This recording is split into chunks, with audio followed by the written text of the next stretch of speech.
Hello guys, welcome to my Aarti kitchen channel. Guys, চলে এলাম একটা সম্পূর্ণ নতুন ভিডিও নিয়ে। আজকে আমি করতে চলেছি মুরগি মাংস ও আলু দিয়ে পাতলা ঝোল। তার জন্য আমি 500 মুরগির মাংস নিয়ে নিয়েছি এবং সেগুলোকে ভালোভাবে ধুয়ে নিয়েছি। আর নিয়ে নিয়েছি আলু।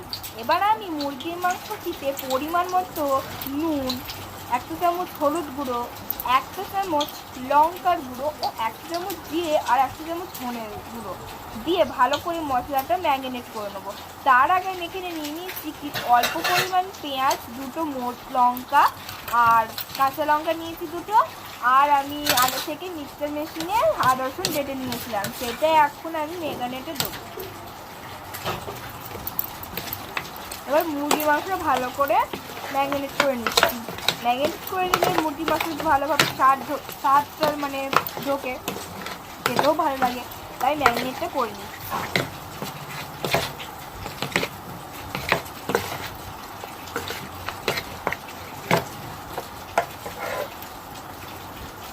এবার আমি কড়াইতে আগে থেকে তেল দিয়ে রেখেছিলাম এবং সেটি গরম হয়ে গেছে এবং আমি যে আলুগুলো কেটে রেখেছিলাম এবং ধুয়ে রেখেছিলাম সেগুলো দিয়ে দিলাম।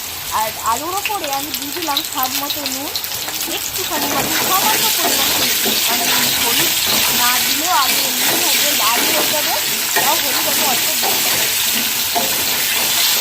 এবার লাল লাল করে ভেজে নিচ্ছি আলুটাকে। এবার একটা আমি হাঁড়ির চাপি দিয়েছি, তাতে আমি অল্প পরিমাণ তেল দিলাম।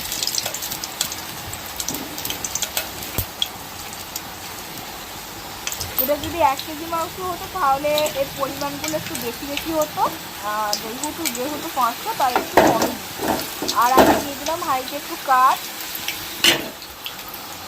এলাচ,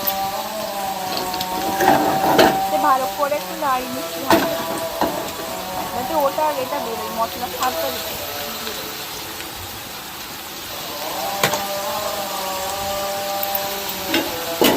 আর এই কাঁচা লঙ্কাটা একটা প্লেটে তুলে নিচ্ছি আর পেঁয়াজটা